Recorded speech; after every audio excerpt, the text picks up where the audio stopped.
আসসালামু আলাইকুম। আমি মোহাম্মদ জাভেদ ওমর, জিআর একাডেমির পক্ষ থেকে আপনাদের সবাইকে স্বাগত। তো আজকে আপনাদের সাথে আলোচনা করব একাদশ এবং দ্বাদশ শ্রেণীর হিসাব বিজ্ঞান প্রথম পত্রের আর্থিক বিবরণী নিয়ে। তো আমরা আর্থিক বিবরণীর সমন্বয়ের ধারাবাহিক ক্লাস চলতেছে। আজকে ধারাবাহিক আলোচনায় আপনাদের সাথে আলোচনা করব বিক্রয় মূল্যের পণ্য উত্তোলন ৫,০০০ টাকা। আমাদের একটা লক্ষ্য হচ্ছে আমরা আর্থিক বিবরণীটাকে নির্ভুলভাবে পারার জন্য আমাদের এই প্রথমেই কিছু যে সমন্বয়গুলোতে স্টুডেন্টদের সমস্যা হয় সেই সমন্বয়গুলো নিয়ে আলোচনা করব। তো তার মধ্যে এটাও অত্যন্ত গুরুত্বপূর্ণ একটা সমন্বয়, যেটা হচ্ছে বিক্রয় মূল্যের পণ্য উত্তোলন। তাহলে এটা আমরা কিভাবে সমন্বয়কৃত করব সেটা একটু আপনাদের সাথে আলোচনা করব।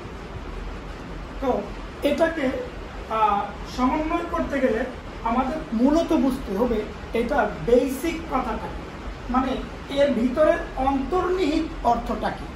আমরা তো স্বাভাবিকভাবে বিক্রয় মূল্যে পণ্য উত্তোলন ৫,০০০ টাকা অনেক কিছুই ব্যাখ্যা করা যায়, তবে আসলে হিসাব বিজ্ঞান এটার অন্তর্নিহিত অর্থটা কি বলেছে সেটা জানতে হবে। বিষয়টা এরকম যে বিক্রয় মূল্যে পণ্য উত্তোলনের বিষয়টা এরকম যে মালিক প্রতিষ্ঠানের কাছে গিয়েছে, গিয়ে হিসাব রক্ষককে বলতেছে যে আমাকে এই পণ্যগুলো একটু দাও তো।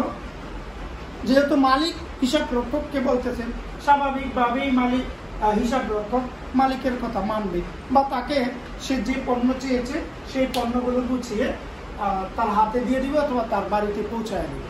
তো তখন মালিক বলতেছে এই যে পণ্যগুলো দিয়েছ, পণ্যগুলো আসলে দাম কত, তুমি কত দিয়ে আনছো? তো ধরেন সে তখন বললো যে আমি ২,০০০ টাকা দিয়ে পণ্যগুলো কিনেছি, ক্রয় মূল্য ছিল ২,০০০ টাকা। তখন মালিক জিজ্ঞাসা করতেছে, আচ্ছা বুঝলাম পণ্যের ক্রয় মূল্য ২,০০০ টাকা, তো আসলে তুমি এই পণ্যগুলো যদি বিক্রি করতাম মানুষের কাছে তখন কত টাকায় বিক্রি করবা?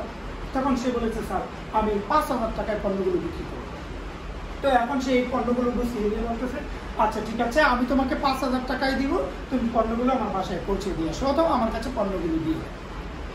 তখন হিসাব রক্ষক এই ৫,০০০ টাকার পণ্য মালিককে দিয়ে দিল, আর সে নিজে এটা মনে করলো যে যেহেতু মালিক বলেছে ৫,০০০ টাকাই দিবে, আমি তো ৫,০০০ টাকাই বিক্রি করতাম, সুতরাং মালিক নিয়েছে তো কি হয়েছে, এটা তো আমার এক প্রকারের বিক্রয় হলো, যেহেতু সে বিক্রয় মূল্যেই টাকা পরিশোধ করবে এটা মনে ভেবে, আর এটা ভেবে সে এই ৫,০০০ টাকার পণ্যকে বিক্রয়ের মধ্যে অন্তর্ভুক্ত করবে। কেন অন্তর্ভুক্ত করবে? সে তো মনে মনে ভাবতেছে, অথবা মানে একেবারে খুব স্বাভাবিক চিন্তা থেকেই সে চিন্তা করতেছে যে যেহেতু আমি মানুষের কাছে বিক্রি করলেও ৫,০০০ টাকাই বিক্রি করতাম, যেহেতু মালিক নিচ্ছে, উনি যেহেতু আমাকে বলতেছে যে ৫,০০০ টাকাই দিবে, তাহলেও তো এটা বিক্রি হয়েছে, এই ভেবে সে ৫,০০০ টাকা বিক্রয়ের সাথে অন্তর্ভুক্ত করে। তো প্রিয় বন্ধুরা, এটার আরেকটা কাজ কি হবে? এটা তো ৫,০০০ টাকা বিক্রয়ের সাথে অন্তর্ভুক্ত করা হলো, আরেকটা কাজ হবে এটা উত্তোলনের সাথেও যোগ করতে হবে। এখন আসি উত্তোলনের সাথে কেন যোগ করব?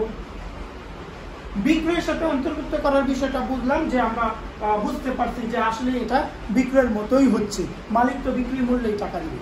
এখন তাহলে উত্তোলনের সাথে কেন যোগ করব? এটা তো উত্তোলন থেকে তাহলে বাদ দেওয়ার কথা ছিল। প্রিয় বন্ধুরা, এটা আমাদের অর্থটুকু বুঝতে হবে। মালিক কখনোই প্রতিষ্ঠান থেকে কোনো পণ্য নিলে অথবা নগদে টাকা নিলে সেই টাকাটা আবার তাৎক্ষণিক নগদেই ফেরত দিয়ে দেয়। পণ্য নিলেও সেই পণ্যের মূল্যটা নগদেই ব্যাক করে না, নগদ টাকা নিলেও সে আবার নগদে কখনো ব্যাক করে না। এটাই মালিকের বৈশিষ্ট্য, আর এমনটাই আমরা দেখতেছি। তো কি করবে সে? যেহেতু নগদে টাকাটা দিবে না, তখন আমাদের হিসাব রক্ষক মনে করবে আমরা যখন তাকে বছর শেষে একটা মালিকানা সত্ত্বের পরিবর্তন বিবরণী করে সে কতগুলো টাকা আমাদের কাছে পায়, সেই টাকাগুলো যখন তার মূলধনটা যখন আমরা তাকে ফেরত দিব, তখন আমরা তাকে বলবো এই বলে যে স্যার আপনি তো আমাদের কাছ থেকে ৫,০০০ টাকার পণ্য নিয়েছিলেন, এই নিয়ে আপনার ৫,০০০ টাকার পণ্য মূলধন থেকে কেটে নিলাম, অর্থাৎ উত্তোলনের সাথে যোগ করলাম। উত্তোলনের সাথে যোগ করা মানেই মূলধন থেকে কেটে যাওয়া। অর্থাৎ বিষয়টা যদি আরো ক্লিয়ারলি বলতে চাই, তাহলে ৫,০০০ টাকা যেহেতু প্রকৃতপক্ষেই বিক্রয় হয়েছে, মালিক ক্রয় করুক আর যেই ক্রয় করুক, মালিক তো নিশ্চয়তা দিয়েছে যে আমি তোমাকে 5,000 টাকাই দিব, তুমি যেহেতু 5,000 টাকা বিক্রি করবা, সেহেতু আমি স্বাভাবিকভাবেই এটাকে বিক্রয় মনে করে বিক্রয়ের সাথে অন্তর্ভুক্ত করে দেব।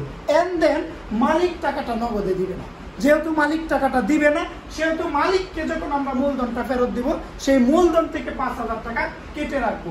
তখন মালিক যদি জানতে চায় যে কেন 5,000 টাকা কেটে রাখলা কেন, তখন আমাদের একটা উত্তর দেওয়ার জায়গা থাকে যে স্যার আপনি তো আমাদের কাছ থেকে 5,000 টাকার পণ্য নিয়েছিলেন, বলেছিলেন যে 5,000 টাকাই আমাদেরকে দিবেন।